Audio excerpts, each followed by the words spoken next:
اعوذ باللہ من الشیطان الرجیم، بسم اللہ الرحمن الرحیم۔ ربی یسر ولا تعسر وتمم بالخیر، ثم افیدوا من حیث افاد الناس واستغفر اللہ ان اللہ غفور رحیم۔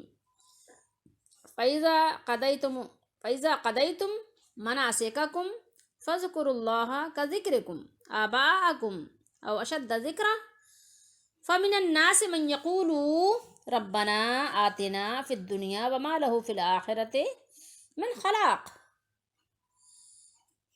آیت نمبر 200، سورہ بقرہ۔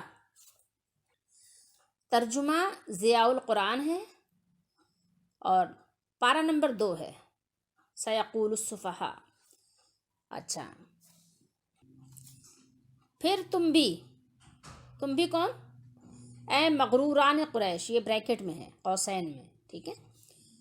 وہاں تک واپس آؤ جہاں جا کر دوسرے لوگ، یعنی جا کر، ظاہر ہے واپس آنا ہوگا تو پہلے جانا پڑے گا نا، تو اس لیے اس میں محذوف ہے یہ۔ تو واپس جا کر وہاں تک جا کر پھر واپس آؤ جہاں جا کر دوسرے لوگ واپس آتے ہیں، ٹھیک ہے۔ ترجمہ کیا ہے؟ ضیاء القرآن ہے، دوبارہ بتا دوں۔ واستغفر اللہ، اگر واو کو ہٹا دیں گے آپ تو کیا بنے گا؟ استغفر اللہ، یعنی جمع کا صیغہ ہے، امر کا، امر حاضر، سب کو کہا جا رہا ہے، اس میں کسی کو استثناء نہیں ہے۔ اور معافی مانگو اللہ سے، یعنی تم سب لوگ اللہ سے معافی مانگو، کوئی ایک نہیں، سب لوگ اللہ سے استغفار کرو، کیونکہ اگر گناہ سے، بہت سے گناہوں سے بچ بھی جاتے ہو تو پھر بھی بہت سے گناہوں میں انسان پڑ ہی جاتا ہے۔ اچھا، اس کے علاوہ گناہوں کے علاوہ بھی عبادت کا جیسے اللہ تعالیٰ کا حق ہے، کما حق، وہ حق بھی بندہ ادا نہیں کر پاتا، اس لیے اللہ سے معافی مانگو، ٹھیک ہے۔ اور معافی مانگو اللہ سے، یعنی سب مانگو، کوئی ایک نہیں، سب مانگو اللہ سے، واپس آتے ہیں اور معافی مانگو اللہ سے، بے شک اللہ تعالیٰ بہت بخشنے والا، نہایت رحم کرنے والا ہے، ٹھیک ہے۔ یہاں بات کیا ہوئی؟ میں نے بتایا ہے پہلے بھی، غفورن بھی اور رحیمن بھی، دونوں جو ہے مبالغے کے صیغے ہیں۔ مبالغے کا صیغے کا مطلب ہے کہ بہت زیادہ کا، جس میں معنی ہوتا ہے اللہ تعالیٰ کے جو بھی یعنی نام ہیں اور اس کی جو صفات ہیں، اس میں مبالغے کے صیغے اس لیے استعمال ہوتے ہیں کہ انسان جو بھی بات کرتا ہے اس کی ایک حد ہوتی ہے، ایک لیمٹ ہوتی ہے، لیکن اللہ تعالیٰ کی تعریف، اس کی صفات کی حد نہیں ہے، اس کی جتنی بھی آپ تعریف کریں وہاں تک آپ پہنچ نہیں سکتے، اس سے پیچھے ہی پیچھے رہیں گے۔ خیر، فَإِذَا قَضَيْتُم، کیا مطلب؟ پھر جب تم پورے کر چکو، یعنی تمہارا کام پورا ہو جائے، جیسے آپ کہتے ہیں نماز کے لیے بھی کہ قضا ہو گئی، اس کی قضا میں نے ادا کر لی، ٹھیک ہے۔ قاضی بھی کہتے ہیں فیصلہ کرنے والے کو، جو جج ہوتے ہیں ان کو کہتے ہیں قاضی، تو یہ وہی ہے، یعنی جب تمہارے یعنی ارکان پورے ہو جائیں، پورے کر چکو، تو کیا کرو؟ حج کے ارکان، تو اللہ کو یاد کرو، فَاذْكُرُوا اللَّهَ، یاد کرو اللہ کو، ذکر کرو اس کا، جس طرح اپنے باپ دادا کا ذکر کرتے ہو۔ کیا تھا؟ پہلے لوگ اپنے باپ دادا کی، اپنے خاندانی شرافت اور ان کی بڑائی بیان کرتے تھے نا، تو فرمایا کہ اللہ کو یاد کرو جیسے باپ دادا کا ذکر کرتے ہو نا، اللہ کو۔ اور پھر کیا فرمایا؟ او اشد ذکرا، بلکہ اس سے بھی زیادہ، یعنی اللہ کا حق تمہارے باپ دادا سے بہت، کہیں بہت زیادہ ہے، اس لیے اشد ذکرہ، بہت زیادہ ہے، کہیں زیادہ ہے، جو تم اپنے باپ دادا کی تعریفیں اور شان اور ان کی مطلب مبالغے کے ساتھ ان کی بڑائی بیان کرتے ہو، جو ہے بھی خوبی وہ تو ٹھیک ہے، جو نہیں بھی ہے وہ بھی اس میں سمیٹ دیتے ہو، تو اس سے بھی زیادہ ذکر الہی کرو، ذکرہ۔ اور کچھ لوگ جو کہتے ہیں اے ہمارے رب، دے آتنا، عطا کر دے، کیا؟ ہمیں، پھر دنیا میں ہی، یعنی دنیا ہی میں دے۔ یہ الفاظ بتا رہے، اس لیے اسے یہاں بریکٹ میں لکھ دیا سب کچھ، یعنی ان کے سارا جو ہے مانگنے کا جو محور ہوتا ہے وہ دنیا ہی ہوتا ہے، آخرت نہیں طلب ہوتی ان کی، اور دنیا کا نقصان ہی اس کو بڑا سمجھتے ہیں، دنیا ہی کے فائدے کو بڑا سمجھتے ہیں، ٹھیک ہے۔ دنیا کے نقصان کو اس لیے کسی بھی صورت میں وہ بالکل بھی ایکسیپٹ نہیں کرتے، اور آخرت کی طلب میں وہ بالکل بھی کوشش نہیں کرتے، تو وہ دنیا ہی دنیا ہوتا ہے۔ وما لہو فی الآخرۃ، یہ آگے کی آیات بتا رہی ہیں، نہیں ہے اس کے لیے، وما لہو اس کے لیے، ما نہیں ہے، ٹھیک ہے، وما لہو فی الآخرہ، نہیں ہے اس کے لیے آخرت میں، پھر آخرت میں، ٹھیک ہے، من خلاق، کوئی حصہ، ٹھیک ہے، اس کے لیے آخرت میں کوئی حصہ نہیں ہے، جو صرف اور صرف دنیا طلب کرتا ہے۔ ہمیں پھر اس کے آگے جو باتیں بیان کی گئیں وہ ہمارے لیے بڑی سبق آموز ہیں اور بہت زبردست ہیں، ٹھیک ہے۔ ثم افیدوا من حیث افاض الناس، فرمایا کہ یہاں پر ایک اللہ تعالیٰ نے قریش کا طریقہ بیان کیا اور پھر اپنا حکم بیان فرمایا۔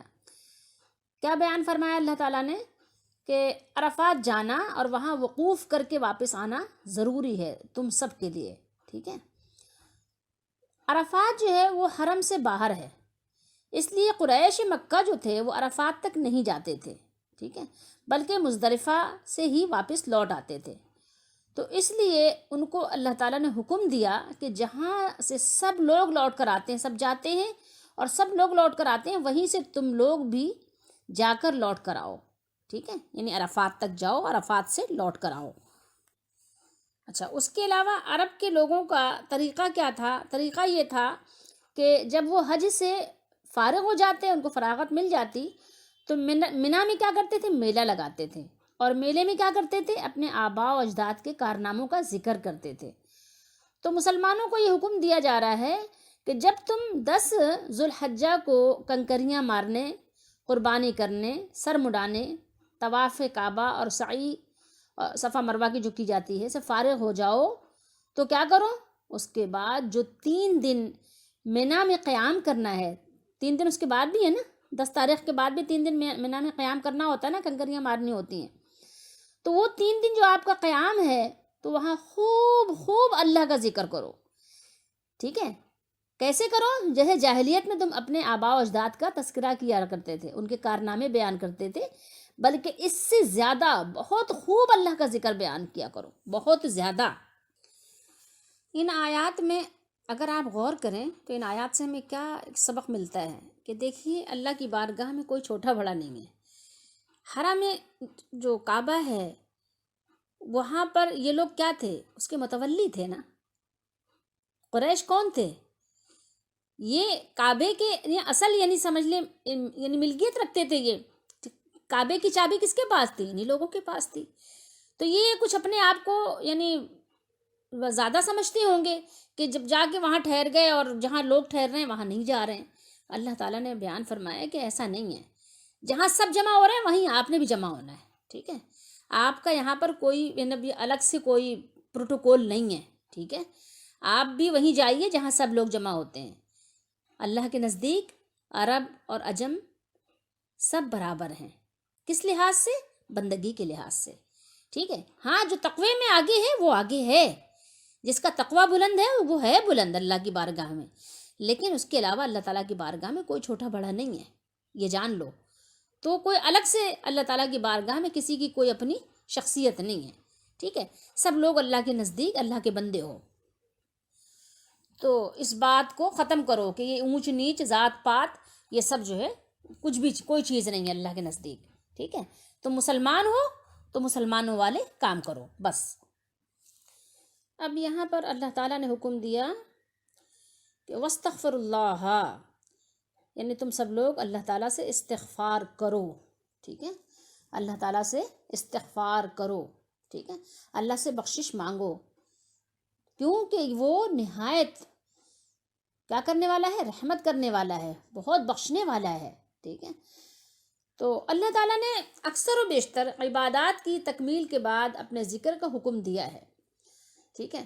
تو صحیح مسلم شریف کی حدیث شریف ہے کہ رسول اللہ صلی اللہ تعالیٰ علیہ وآلہ وسلم جب نماز سے فارغ ہوتے تو 3 مرتبہ آپ فرماتے استغفر اللہ، یعنی اے اللہ میں آپ سے معافی مانگتا ہوں، آپ سے مغفرت طلب کرتا ہوں۔ مغفرت کا معنی کیا ہے؟ معافی مانگنا، ٹھیک ہے۔ استغفار کا معنی ہوتا ہے معافی مانگنا، استغفار کا مطلب ہوتا ہے معافی مانگنا، کہ مغفرت کہیں آپ، بخشش بہت سے لوگ کہتے ہیں اللہ بخش دے، جو بھی آپ اس کا نام دیں اردو میں، لیکن اصل اس کا یعنی آسان معنی ہے معافی مانگنا۔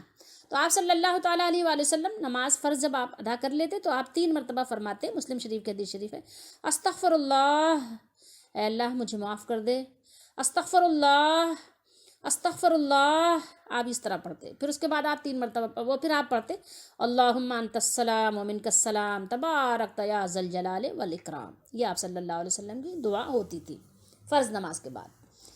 ٹھیک ہے. اس کے بعد یہ بھی آپ کو پتہ ہے کہ بخاری و مسلم دونوں کی حدیث میں امام بخاری نے امام مسلم نے کئی جگہ اس کو نقل کیا ہے. کیا ہے کہ 33 مرتبہ الحمدللہ، 33 مرتبہ سبحان اللہ اور 33 مرتبہ اللہ اکبر کہنا. یا کہیں پر ہے کہ 34 مرتبہ اللہ اکبر، یا کہیں ہے 33 مرتبہ اللہ اکبر، 1 مرتبہ لا الہ الا اللہ، اور 1 مرتبہ یہ ہے کہ آپ چوتھا کلمہ جو ہم پڑھتے ہیں نا وہ پڑھ لیا کریں. تو استغفار، اللہ نے استغفار کا حکم دیا تو ہمیں چاہیے کہ ہم کثرت سے استغفار کیا کریں. نبی کریم صلی اللہ علیہ وسلم بھی آپ نے فرمایا کہ میں 70 سے زائد مرتبہ 70 مرتبہ یا 70 سے زائد مرتبہ استغفار کرتا ہوں، اور کہیں پر آیا 100 مرتبہ میں اللہ سے معافی مانگتا ہوں. بہرحال، اور آپ صلی اللہ علیہ وسلم اکثر و بیشتر یہ بھی آخر میں تو آپ یہ بھی پڑھتے تھے سبحان اللہ و بحمدہ استغفر اللہ واتوب الیہ، سبحان اللہ و بحمدہ و بحمدہ استغفر اللہ. اس طرح سے آپ اللہ کا ذکر کرتے تھے، تسبیح کرتے تھے اور اللہ سے معافی مانگتے تھے. ہمیں بھی آپ سکھا گئے. نبی علیہ الصلوۃ والسلام کا کوئی کام اس لیے نہیں ہوتا کہ یہ کوئی نعوذ باللہ استغفر اللہ تسنو دکھاوے کے لیے نہیں، وہ ایک باقاعدہ عمل ہوتا تھا اور عملی نمونہ ہوتا تھا. وہ عمل آپ صلی اللہ علیہ وسلم خود بھی خالصتاً اللہ کے لیے کرتے تھے اور امت کو بھی سکھاتے تھے کہ تم بھی اسی طرح کرو، کیونکہ میرا عمل تمہارے لیے سب سے بہترین کیا ہے، آئیڈیل ہے. میری طرح تم بھی عمل کرو. اور نبی علیہ الصلوۃ والسلام کا تو یعنی منصب ہی یہی ہے کہ وہ سکھانے آتے ہیں. وہ تو آتے ہی سکھانے ہیں نا، اللہ کے بندوں کو اللہ کی باتیں ہی تو سکھانے آتے ہیں. تو وہ پریکٹیکل کر کے بھی دکھاتے ہیں کہ دیکھو کرنا کیسے ہے تمہیں. اس کے علاوہ استغفار کی ایک بہترین دعا امام بخاری نے بخاری شریف میں کئی جگہ نقل کیا ہے. شداد بن اوس رضی اللہ تعالیٰ عنہ سے ہے کہ رسول اللہ صلی اللہ تعالیٰ علیہ وآلہ وسلم نے سید الاستغفار بھی سکھایا کہ بندوں کو چاہیے کہ اللہ تعالیٰ سے اس طرح سے استغفار کریں. وہ کیا ہے، اللہم انت ربی لا الہ الا انت خلقتنی وانا عبدک وانا علی عہدک ووعدک ما استطعت اعوذ بک من شر ما صنعت ابوء لک بنعمتک علی وابوء بذنبی فاغفر لی فانہ لا یغفر الذنوب الا انت. یہ دعا آپ صلی اللہ تعالیٰ علیہ وآلہ وسلم نے استغفار کی صورت میں پڑھا کرتے تھے. اس کا ترجمہ کیا ہے؟ فرمایا اے اللہ، بے شک آپ میرے رب ہیں، آپ کے سوا کوئی الہ نہیں ہے. تو نے ہی مجھے پیدا کیا ہے یا آپ نے ہی مجھے پیدا کیا ہے، اور میں آپ کا بندہ ہوں یا میں آپ کی بندی ہوں. میں آپ کے وعدے اور عہد پر قائم ہوں جتنا مجھ سے ہو سکا. میں پناہ مانگتی ہوں یا پناہ مانگتا ہوں ان تمام کاموں سے، ان کا تمام کاموں کے شر سے جو میں نے کیے، اور میرے اوپر جو تیری نعمتیں ہیں میں ان کا اعتراف کرتا ہوں یا میں ان کا اعتراف کرتی ہوں، اور میں اپنے گناہوں کا بھی اقرار کرتا ہوں یا اقرار کرتی ہوں. اے اللہ، اے میرے مالک، بس تو میرے گناہوں کو بخش دے، اس لیے کہ تیرے سوا اور کوئی گناہوں کو نہیں بخش سکتا. آپ نے فرمایا جو شخص یعنی اس دعا کو یعنی اس استغفار کو یقین رکھتے ہوئے دن کو پڑھے یعنی صبح کے وقت، اور اسی دن شام سے پہلے فوت ہو جائے تو وہ جنت میں داخل ہو جائے گا. کس لیے؟ یقین کے ساتھ کہ میرا رب ہے، مجھے معاف کرتا ہے، مجھے میری پکڑ بھی کر سکتا ہے، تو اللہ تعالیٰ اس کو جنت میں داخل کر دے گا. اور جو اس کو استغفار کو یقین کے ساتھ رات کو پڑھے یعنی مغرب ہو جانے کے بعد سے جس وقت بھی پڑھے اور صبح سے پہلے فوت ہو جائے تو وہ جنت میں داخل ہو جائے گا. کتنی بڑی بشارت ہے. اصل چیز کیا ہے؟ اصل چیز ہے یقین، ایمان اور یقین کی حالت میں آپ کا تھوڑا سا عمل بھی بہت زیادہ ہے، اور ایمان یقین کے ساتھ ساتھ شرک کا شائبہ نہ ہو، شرک بالکل بھی نہیں ہو آپ کی زندگی میں، آپ کے عمل میں.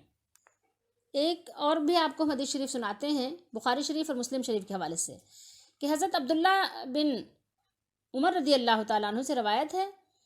فرمایا کہ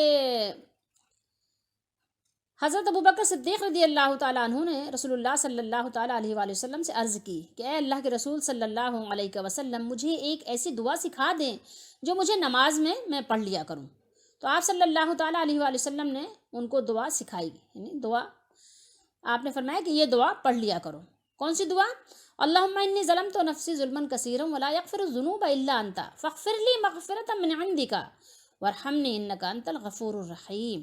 اے اللہ، ترجمہ اس کا کیا ہے؟ اے اللہ، بے شک میں نے اپنی جان پر بہت ظلم کیا. اللہم انی اللہم انی ظلمت نفسی، ظلم تو میں نے ظلم کیا ہے، نفسی اپنی جان پر، ظلمن کثیرن بہت زیادہ ظلم کثیر کیا ہے. تو یہ دعا ہے کہ میں نے بہت زیادہ گناہ کیا ہے، اپنی جان پر بڑا ظلم کیا ہے. ٹھیک ہے، تو یعنی گناہ کرنا بھی تو ظلم ہی ہے، اور ظلم وہ شرک کو بھی کہتے ہیں. ٹھیک ہے، تو اور تیرے سوا کوئی گناہوں کو نہیں بخش سکتا. کیا فرمایا؟ ولا یغفر الذنوب الا انت، ولا یغفر الذنوب، ذنوبا یہ ذنب کی جمع ہے، کوئی بھی گناہوں کو نہیں معاف کر سکتا، کوئی بھی اس کی مغفرت نہیں کر سکتا. ولا یغفر الذنوب الا انت فاغفر لی، سو تو مجھے معاف کر دے. ٹھیک ہے، تیرے سوا کوئی گناہوں کو نہیں معاف کر سکتا، سو تو اپنی خاص مغفرت کے ساتھ میرے تمام گناہوں کو معاف فرما دے.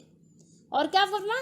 ورحمنی، اور مجھ پر رحم فرما، ورحمنی، مجھ پر رحم فرما. انکا انت الغفور الرحیم، بے شک تو ہی بہت معاف کرنے والا، بہت رحم فرمانے والا ہے. وہی مبالغے کے صیغے آ گئے. تو استغفار کے طریقے بہت سارے ہمارے نبی صلی اللہ تعالیٰ علیہ وآلہ وسلم نے ہمیں سکھائے ہیں. یہ ابو بکر صدیق رضی اللہ تعالیٰ عنہ کو سکھایا تھا، بخاری شریف میں بھی ہے، مسلم شریف میں بھی ہے. اچھا، میں آپ کو ایک بات بتاؤں، بہت سے لوگ سمجھتے ہیں کہ اور بھی کوئی گناہ معاف کر سکتا ہے، پیروں کے پاس، فقیروں کے پاس، پتہ نہیں کہاں کہاں جاتے ہیں معاف کروانے کے لیے. ایسا نہیں کریں. ہاں، اگر آپ نے کسی کے ساتھ زیادتی کی ہے تو اس سے بھی آپ کو معافی مانگنی پڑے گی. اگر اماں ابا کو ستایا ہے تو اماں ابا سے بھی معافی مانگیں، بہن بھائیوں کو ستایا ہے تو ان سے بھی معاف کروا لیں، پڑوسیوں کو ایذا دی ہے ان سے بھی معاف کروا لیں. کسی اور کو آپ نے کسی بھی طرح کی ایذا پہنچائی ہے خاندان میں، خاندان سے باہر مسلمانوں کو، تو ان سے بھی آپ معاف کروا لیں. جس طرح سے وہ معاف کریں ان کو آپ راضی کر لیں. ٹھیک ہے، تو یہ آپ کے حق میں بہتر ہوگا. اور اللہ کو تو راضی کرنا ہر وقت ہمارے لیے ضروری ہے. تو کوئی اور گناہوں کو معاف نہیں کر سکتا. ہاں، اگر آپ نے کسی کے ساتھ زیادتی کی ہے تو اس سے آپ کو معاف کروانا بہتر ہے، آپ کے لیے بہت اچھا ہے کہ آپ اس سے معاف کروا لیں. خیر، اب ہم آگے چلتے ہیں.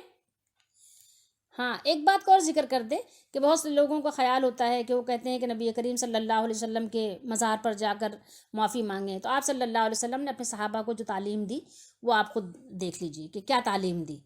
اور آپ نے یہ تعلیم نہیں دی کہ میرے جو ہے نا قبر شریف پر، میرے روضے شریف پر آنا اور اپنا سر جو ہے رکھ دینا اور اللہ تعالیٰ سے پھر معافی مانگنا میرے قبر شریف پر آ کر. تو اس طرح سے میری زندگی میں تو اس طرح معافی مانگ لیتے ہو، بعد میں اس طرح، ایسا آپ کو کہیں بھی نہیں ملے گا، کچھ بھی نہیں ملے گا. ملیں گے تو جھوٹی گڑی ہوئی اس طرح کی باتیں مل جائیں گی. خیر، اچھا، میں اب آپ کو آگے اللہ نے کیا فرمایا اس کی بات کرتے ہیں. فرمایا فَإِذَا قَضَيْتُم مَنَاسِكَكُمْ،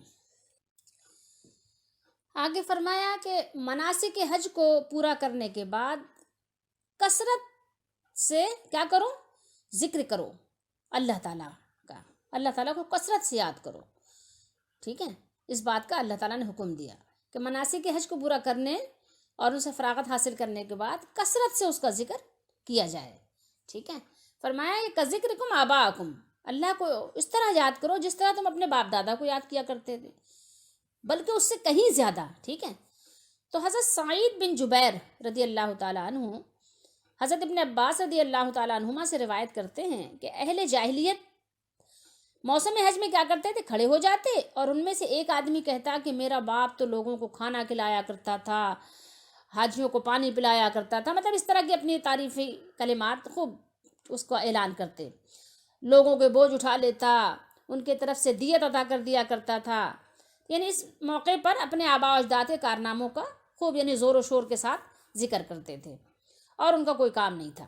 تو اللہ تعالیٰ نے اپنے نبی صلی اللہ علیہ وسلم کے ذریعے سے یہ حکم دیا کہ اللہ تعالیٰ کو اس طرح یاد کرو جیسے اپنے باپ دادا کے کارناموں کا تذکرہ کرتے ہو، بلکہ اس سے بھی کہیں زیادہ.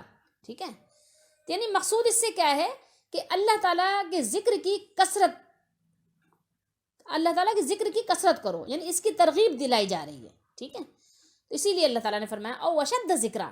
سمجھ گئے؟ اب آپ ویسے دیکھو کہ آج ہمارے یہاں کیا ہوتا ہے، جب محفلیں ہوتی ہیں تو کیا کرتے ہیں، باپ دادا نہ صحیح، باپ دادا کا تذکرہ اگر اس میں نہ بھی صحیح تو کیا کرتے ہیں، اور اوپر تھوڑے چلے جاتے ہیں، پیر صاحب کا تذکرہ کر رہے ہوتے ہیں.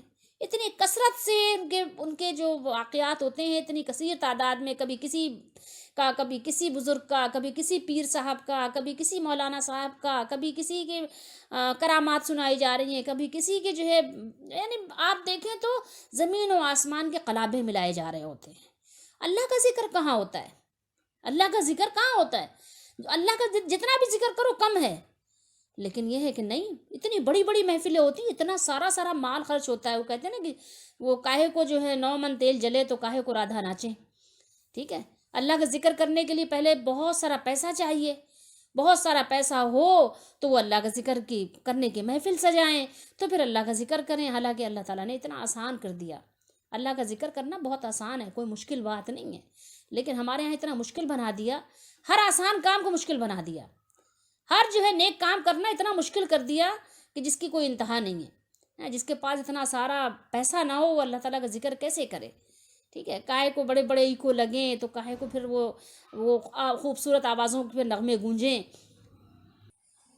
فَمِنَ النَّاسِ مَن يَقُولُ، ٹھیک ہے، رَبَّنَا آتِنَا فِی الدُّنْیَا وَمَا لَهُ. صرف دنیا کی بات ہوئی ہے، دیکھیے، ٹھیک ہے، صرف دنیا کی بات ہوئی.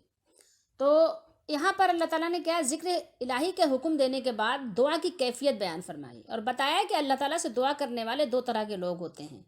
ابھی ہم نے ایک ہی طرح کا پڑھا ہے نا، یہ جو دوسری قسم ہے وہ ہم انشاءاللہ اس کے بعد پڑھیں گے. ٹھیک ہے، اچھا، تو فرمایا کہ 2 قسم کے لوگ ہوتے ہیں، 2 طرح کے لوگ ہوتے ہیں.